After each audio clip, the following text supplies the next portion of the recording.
इस लिस्टिंग में हम डील करेंगे बुद्धा की लाइफ के कुछ इंपॉर्टेंट इवेंट्स को एंड उससे रिलेटेड सिंबल्स को। तो बुद्धा का जो जन्म हुआ था मैंने बताया था लुम्बिनी में हुआ था, और उसको उसका सिंबल है लोटस एंड बुल। याद कैसे रखेंगे? देखिए, जो बुद्धा है उसे लॉर्ड विष्णु का इनकारनेशन माना जाता है। तो जब भी भगवान इनका जब जब भी भगवान जन्म लेते हैं, उनका इनकारनेशन होता है, तो वो काफी लंबे समय का हमें इंतजार कराते हैं।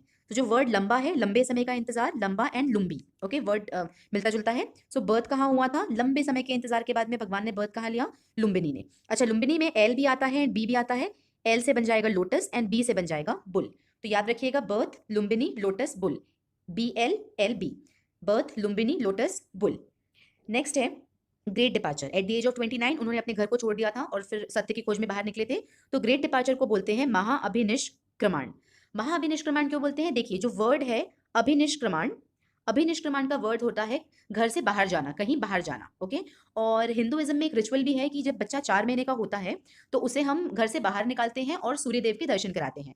तो उसके कारण, क्योंकि बुद्धा ने अपने घर से बाहर निकल गए थे, घर को छोड़ के गए थे वो, तो इसलिए इसका नाम पड़ा। ग्रेट डिपार्चर को हम बोलते हैं महाअभिनिष्क्रमण। अच्छा, क्योंकि वो घर को छोड़ के गए थे, उनकी वाइफ और उनके बच्चे को छोड़ के गए थे, तो एक तरीके से बोल सकते हैं कि वो भाग गए थे। एंड भागना एसोसिएट करता है हॉर्स से, ठीक है। तो हॉर्स क्योंकि बहुत तेज भागता है, इसलिए वो घर से जब निकले थे तो समझ लीजिए वो हॉर्स हॉर्स उसको रिप्रेजेंट करता है। नेक्स्ट, एट द एज 29 को वो घर से निकले थे। 6 साल तक उन्होंने मेडिटेशन किया, बहुत सारे गुरुओं के पास में ज्ञान की प्राप्ति करी। उसके बाद एक बौद्ध गया में पीपल ट्री के नीचे एट द एज ऑफ 35 उनको निर्वाण हासिल हुआ। याद रखिए, बौद्ध गया में उनको एनलाइटनमेंट मिली। याद कैसे रखेंगे? देखिए, बुद्धा का नाम था सिद्धार्था। सिद्धार्था को जब निर्वाण हासिल हुआ, सिद्धार्था को जब निर्वाण प्राप्त हुआ, तो वो सिद्धार्था से क्या बन गए? सिद्धार्था से वो बुद्ध बन गए, वो बुद्ध हो गया, ओके। बुद्ध हो गया से हम क्या बनाएंगे? बौद्ध गया, ऑलराइट। और उनको कहाँ पे बौद्ध गया में कौन से ट्री के नीचे बैठे थे? वो बोधि ट्री के नीचे। नेक्स्ट है, उन्होंने फर्स्ट सरमन दिया था धर्म चक्र प्रवर्तन, ओके, सारनाथ में। याद कैसे रखेंगे? देखिए, धर्म चक्र में ही चक्र आ रहा है। चक्र का मतलब होता है व्हील, ओके। और व्हील जनरली रथ में होता था उस जमाने में, और रथ को कौन चलाता है? सारथी, ओके। सो रथ को कौन चलाता है? सारथी। सो सारथी से हम बना लेते हैं सारनाथ, ओके। सो धर्म चक्र, चक्र से हमको व्हील याद आएगा। व्हील रथ का पार्ट होता है, और रथ को कौन चलाता है? सारथी। तो सारथी वर्ड से हमको याद आ जाना चाहिए सारनाथ। लास्ट इवेंट जो बहुत इंपॉर्टेंट है बुद्ध से रिलेटेड, वो है उनकी डेथ। उनकी डेथ हुई थी कुशीनगर में, ओके।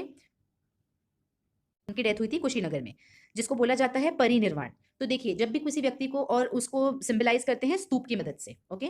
तो जब भी किसी व्यक्ति को निर्वाण हासिल हो जाता है उसकी लाइफ में, और जब वो उनकी डेथ होती है, तो हम ऐसा कह सकते हैं कि वो परियों के देश चले गए, ओके। और जब भी हम परियों के देश जाते हैं तो हम बहुत खुश होते हैं। तो हम उस तरीके से हम इसको याद रख सकते हैं कि डेथ के बाद बुद्धा को जब निर्वाण निर्वाण मिला, निर्वाण के बाद जब उनकी डेथ हुई, तो वो परियों के देश चले गए, खुशी खुशी कुशीनगर, ओके। देखिए, इसका एक्चुअल मतलब तो ये नहीं है, ये सिर्फ याद करने के पर्पज से मैं आपको बता रही हूँ।